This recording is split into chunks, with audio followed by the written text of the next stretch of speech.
Next మన మధ్య మరి నాకు ఎప్పటి నుంచో ముందు మాట్లాడినటువంటి పెద్దలు ఎలా స్నేహితులు, అలాగే కాకినాడ వాస్తవ్యులు, west ministers business association managing director గారు అయినటువంటి జమీందర్ వెంకటేష్ గారు, వారిని ఇప్పుడు నేను సాధారణంగా వేదిక దగ్గరకు ఆహ్వానిస్తున్నాము. నిజంగా వారు ఒకప్పుడు చాలా ఇంచుమించుగా 10 సంవత్సరాల పైనుంచే దాదాపుగా ఒక పరిచయము నాకు వారికి కలిగింది, ఒక బిజినెస్ పరంగా. అయితే అలాగే నాతోనే కాకుండా మన సంఘంలో కూడా చాలామందితో వారికి ప్రత్యేక పరిచయాలు ఉన్నాయి. వారు ఇప్పుడు మాట్లాడిన వారు మతాన్ని బట్టి ఎవరిని మనం పిలవలేదు. వారు ఏ మతస్థులైనా ఎవరైనా మనము క్రీస్తు వారు చెప్పిన మాట ప్రకారముగా నిన్నువలె నీ పొరుగు వారిని ప్రేమించుము అనేటువంటి మాటను మనము గౌరవిస్తూ బాగా గుండెల్లో పెట్టుకుని మతాలు కులాలు అన్నీ ప్రక్కన పెట్టి మనమందరినీ ప్రేమించే తత్వం కలిగిన వారముగా అవడానికి కేవలము క్రీస్తునాథుని యొక్క ఉపదేశాలే. దేవునికి మహిమ కలుగునుగాక. మరైతే ఈరోజు అనేక సంవత్సరాల క్రితం చాలా కొన్ని పరిస్థితులలో కూడా ఇబ్బందులు అవుతున్నప్పటికీ కూడా తమ జీవితాన్ని కొనసాగిస్తూ స్నేహాన్ని ముందుకు సాగిస్తూ ఉన్నాం. ఇప్పుడు ఈ పొజిషన్లో ఈ టైంలో మరి వెంకటేష్ గారిని దేవుడు ఆశీర్వదించాడు. ఒక ఫైనాన్షియల్గా ఒక స్థాయిలో పెట్టారు. పోయిన సంవత్సరం కూడా వారు రావాలి, బట్ కొన్ని కారణాలు బట్టి రాలేని పరిస్థితి అయిపోయింది. మన మధ్యకు వచ్చారు. వారు కొన్ని గ్రీటింగ్స్ వారి నోట నుండి క్రీస్తునాథుని గురించి చెప్పిన విషయాలు ఏమైతే చెప్పాలనుకుంటున్నారో వారిని కూడా ఈ సమయంలో చెప్పమని మైక్ దగ్గరికి ఆహ్వానిస్తూ వారిని కూడా మనము చిరు సన్మానంతో వారిని సత్కరిద్దాం.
Merry Christmas. ఇది ఫస్ట్ టైం అండి నేను చర్చిలో మాట్లాడటం. పాస్టర్ గారు లాస్ట్ 2 టైమ్స్ నుంచి క్రిస్మస్కి ఇన్వైట్ చేశారు. పాస్టర్ గారి మీద నా అభిప్రాయంతో ఇంకా తప్పనిసరి పరిస్థితులు అన్నీ పక్కన పెట్టేసి రావాల్సి వచ్చింది. నేను ఇక్కడ చాలామందికి పరిచయం ఉన్నానండి. మన నందిబాబు గారు, కొంతమంది చాలామందికి నేను ఆల్రెడీ పరిచయం ఉన్నానండి. మేడం గారు,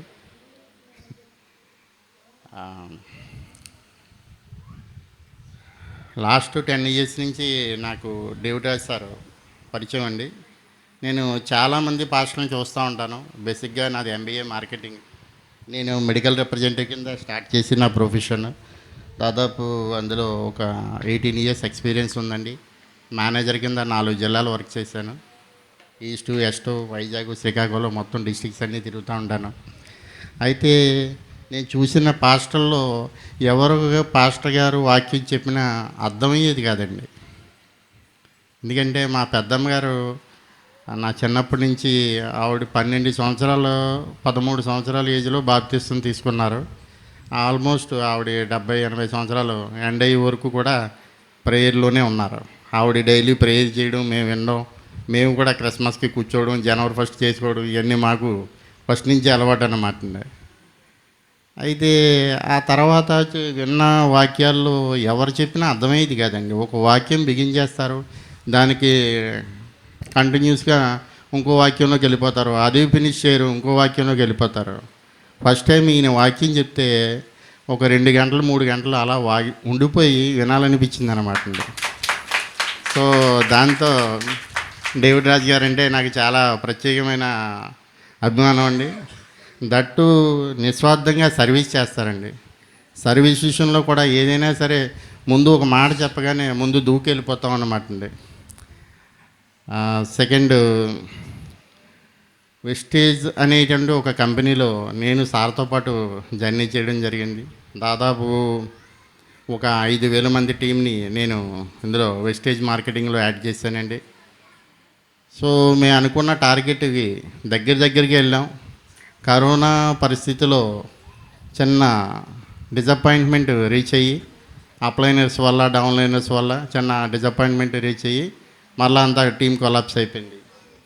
ఎప్పుడు ఎదిగేము నిలబడ్డాం అన్న ఒకే ఒక టైంలో మళ్ళీ ఏదో ఒక దెబ్బ పడేది. ఒక బిజినెస్లో కూడా దాదాపు 50 లక్షల దాకా పోయిందండి. సో ఇలా కాదని ఏదైనా కంపెనీలో వర్క్ చేస్తుంటే కంపెనీ చివరికి కష్టపడ్డ తర్వాత మన చేతి మీద నెత్తులేసేస్తుంది. సో అంత తెలుగు ఫ్లూయెంట్గా రాదండి. ఫైనల్గా వచ్చేటప్పటికి రిజల్ట్ బ్యాడ్ అయిపోతుంది సార్. బ్యాడ్ అయిపోతుందని చెప్పి ఇంకా జాబ్ చేసుకుంటూ నెలకు ₹1,00,000 శాలరీ వస్తుందండి. జాబ్ చేసుకుంటూ ఏదైనా బిజినెస్ స్టార్ట్ చేయాలని నాకు నేనుగా ఓన్గా ట్రేడింగ్ అనేది ఒకటి స్టార్ట్ చేశాను సార్. సింపుల్గా ఒక చిన్న ₹5,000తో నేను మొదలు పెట్టుకున్నాను. ఒక 5,000, 10,000, 1,00,000, 2,00,000, ఒక 5,00,000 అలా ఓన్గా పెట్టుకుని నేను స్టార్ట్ చేశానండి. ఇందులో ప్రాఫిట్స్ తీయగలము, మనం జనానికి ఇవ్వగలము అని తెలిసిన తర్వాత దాదాపు ఒక 2 ఇయర్స్ బ్యాక్ నుంచి జనం దగ్గర ఇన్వెస్ట్మెంటు టేక్ ఓవర్ చేయడం స్టార్ట్ చేస్తామండి. ఒక 5,000తో మొదలుపెట్టిన జర్నీ ఇప్పుడు 6 కోట్ల రూపాయలు దాటిపోయిందండి. భగవంతుడి ఆశీర్వాదం. గతంలో నెలకు ₹1,00,000 సంపాదించాలి అని ఒక మోటోతో వెస్టేజ్లో జాయిన్ అయితే నెలకు ₹1,00,000 తీయగలం, మీరందరూ నెలకు ₹1,00,000 సంపాదించగలరని మోటివేషన్ చేసి 5,000 మందిని జాయిన్ చేశానండి. దాదాపు నేనే ₹1,00,000కి రీచ్ అవ్వలేదు. ఇంకా వెనకాల ఉన్న వాళ్ళు ఏం రీచ్ అవుతారు చెప్పండి. వెళ్ళాను 70,000, 80,000, 90,000 దాకా రీచ్ అయ్యాను. మళ్ళా కిందకు వచ్చేసింది. ఇప్పుడు నేను ఏదైతే చేస్తున్నానో దాంట్లో రోజుకి ₹1,00,000 తీస్తున్నానండి. భగవంతుడి ఆశీర్వాదం. మనలో గట్టిగా పట్టుదల ఉంటే ఎంతవరకైనా రీచ్ అవుతాం సార్. అందులో మన డేవిడ్ రాజు గారు అనేటప్పటికీ ఆయన సేవ గురించి చెప్పేటప్పటికీ నాకు ఒక రకమైన ఫీలింగ్ వచ్చేస్తుంది. నేను ఏదైనా పాలసీ ఏదైనా ప్లాన్ స్టార్ట్ చేయగానే ఫస్ట్ సార్నే అడుగుతాను. సారు అది బాగుంటుంది బాగోదు అని చెప్పడానికి కొంచెం గ్యాప్ తీసుకుంటారు. గ్యాప్లో నాకు అర్థమైపోద్ది అనమాట అండి, ఇది మార్కెట్లో వర్కౌట్ అవుతుందని చెప్పి. సార్ ఇప్పుడు నా దగ్గర ఉన్నటువంటి క్లయింట్స్ ఒక్కొక్కరు ₹1,00,000 పెట్టడానికి డిసైడ్ అయ్యారు సార్.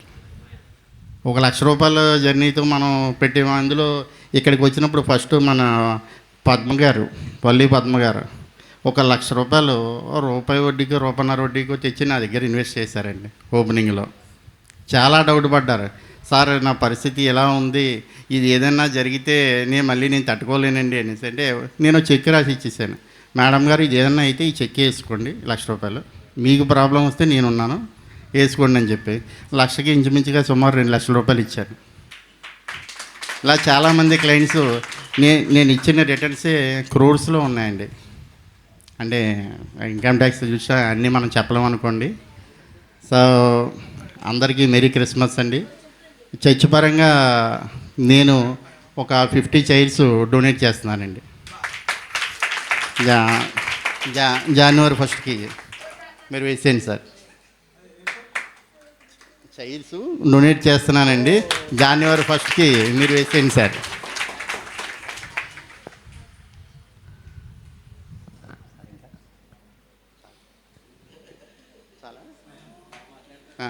నెక్స్ట్ స్నేహబంధం చారిటబుల్ ట్రస్ట్ అని సార్ స్టార్ట్ చేశారండి. ఇప్పుడు ఇందులో మనకి క్రోర్స్ టర్న్ ఓవర్ అవుతుంది. దానికి ఎలాగే గవర్నమెంట్ కట్టే ట్యాక్స్ మన చర్చ్ మెంబర్స్కి వీళ్ళకి డైవర్ట్ చేస్తే మన చర్చ్ కూడా అభివృద్ధి అవుతుందని నా ఫీలింగ్ అన్నమాట అండి. అందరూ బాగుండాలి సార్, అందులో మనం ఉండాలి, అదే మా కాన్సెప్ట్.